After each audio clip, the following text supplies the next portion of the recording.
श्री क्षेत्र तेर की आग्नेय दिशा में तेरणा और पिच्चलिका या पिप्पलजा नदी के तट पर ईंट पत्थरों से बनाया गया एक खूबसूरत पुराना मंदिर है जिसे भगवान नरसिंह जी का मंदिर कहा जाता है। इस मंदिर के चारों ओर एक सुरक्षा दीवार है जिसे हम परिकोट दीवार कहते हैं।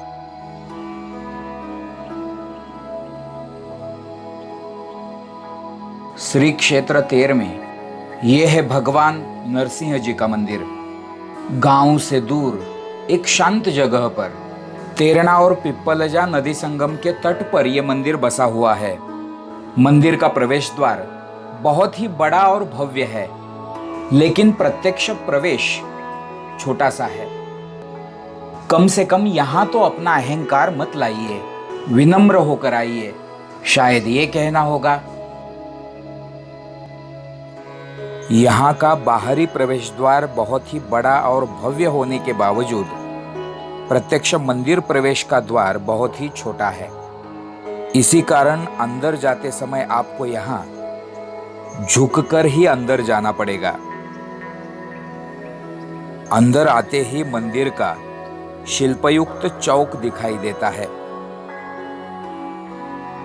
परिक्रमा के मार्ग पर प्रदक्षिणा करते वक्त आपको पत्थर से बना फर्श दिखाई देगा। मंदिर के दक्षिण में एक पेड़ के नीचे कुछ अलग सी दिखाई देने वाली भैरव की चतुर्भुजा मूर्ति है। नरसिंह इस नाम से हमें भक्त प्रहलाद और हिरण्यकश्यपु की कथा याद आती है, मगर यहाँ इस कथा का कोई संबंध नहीं है। बल्कि यहाँ कथा कही जाती है कि एक बार शिव पार्वती में कुछ लड़ाई झगड़ा हुआ और दोनों रूठकर दूर चले गए।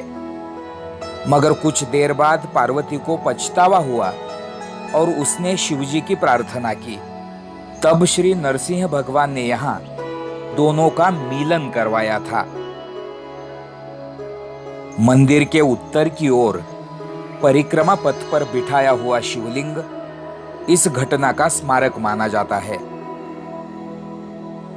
बुजुर्ग लोग इसे तेरणा और पिप्पलजा नदी संगम के तट पर होने के कारण पिप्पलेश्वर नाम से जानते हैं। इसी के सामने मंदिर निर्माण करते वक्त उपयोग में लाया हुआ चूने के घाने का पहिया पड़ा हुआ मिलता है। पत्थरों से बने इस मंदिर सभागार के सामने बनाया गया ये तुलसी वृंदावन और उसके बीच की गई हनुमंत की स्थापना बाद के समय में की गई होगी।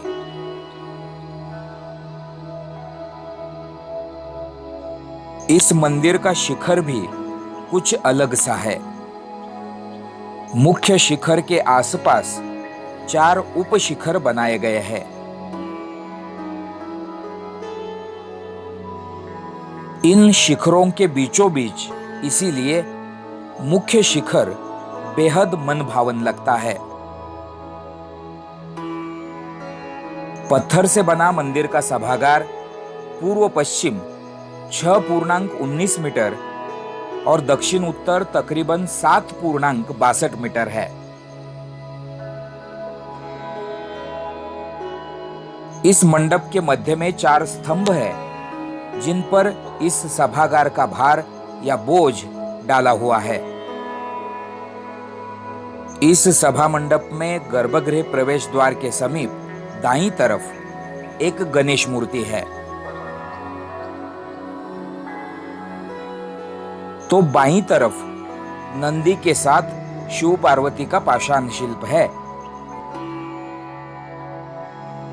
गर्भगृह का प्रवेश द्वार बहुत ही छोटा और संकीर्ण है, जिसमें एक समय में एक ही व्यक्ति का प्रवेश हो सकता है।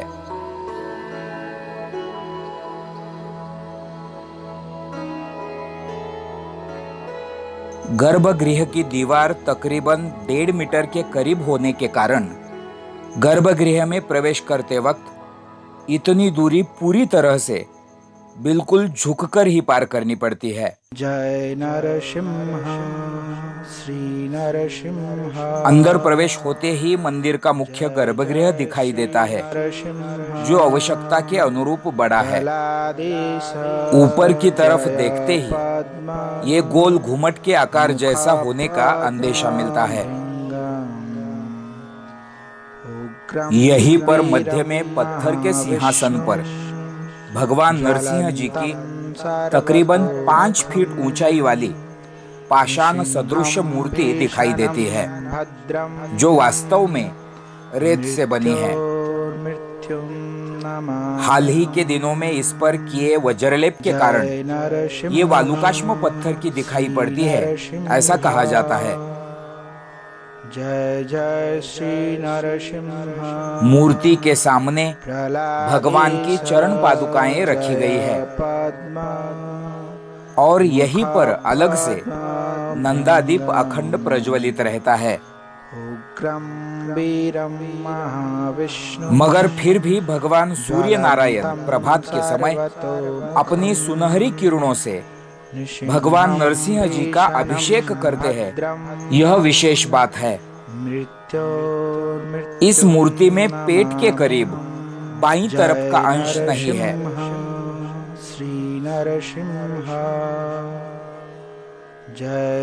इस बारे में ऐसी किंवदंती है कि एक बार मध्याह्न काल के भोग का भोजन का थाल लाने के लिए पुजारी को विलंब होने के कारण क्रोधित भगवान नरसिंह जी ने अपने पेट का हिस्सा निकालकर खा लिया। इसके अतिरिक्त इस बारे में पद्म पुराण की कथा का संदर्भ देते हुए एक ऐसी पुराण कथा कही जाती है कि एक बार राक्षसों ने पार्वती जी का अपहरण किया।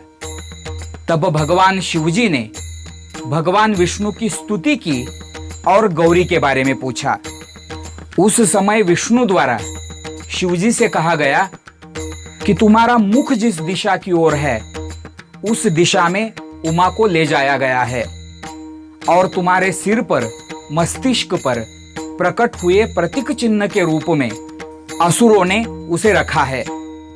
शिवजी ने अपने मस्तक की ओर देखते ही उन्हें वहां भेड़ियों के पैरों के निशान दिखाई दिए। फिर शिव प्रार्थना के अनुसार भगवान विष्णु ने नरसिंह रूप में उन असुरों को निगल लिया जो भेड़ बकरियों के रूप में थे। साथ ही उन्होंने उसी रूप में परावर्तित पार्वती को भी खा लिया और शिवजी को पार्वती वापस देते वक्त अपने पेट का वो हिस्सा ही निकाल कर दे दिया। इसी कारण त्रिविक्रम मंदिर के पूर्वाभिमुख मेंढेश्वर महादेव का रुख इस नरसिंह मंदिर की ओर है और इस शिवलिंग पर भेड़ियों के पैरों के निशान है, ऐसा कहा जाता है। क्रोधित नरसिंह भगवान को लक्ष्मी ने शांत किया, इसलिए बिल्कुल इस मंदिर के पीछे कुछ दूरी पर माता शांत लक्ष्मी बसी है, यह कहा जाता है। इस तरह की बहुत सारी किंवदंतियां इस मंदिर के साथ जुड़ी है। भगवान नरसिंह जी ने यहाँ शिव पार्वती का पुनर्मिलन किया। इस किंवदंती के कारण यहाँ मंदिर सभागार में आलिंगन मुद्रा में शिव पार्वती का पाषाण शिल्प है और शिवपुत्र होने के कारण ही श्री गणेश जी तथा शिवजी के कारण ही परिक्रमा पथ पर भैरव स्थापित किया गया होगा, ऐसा लगता है।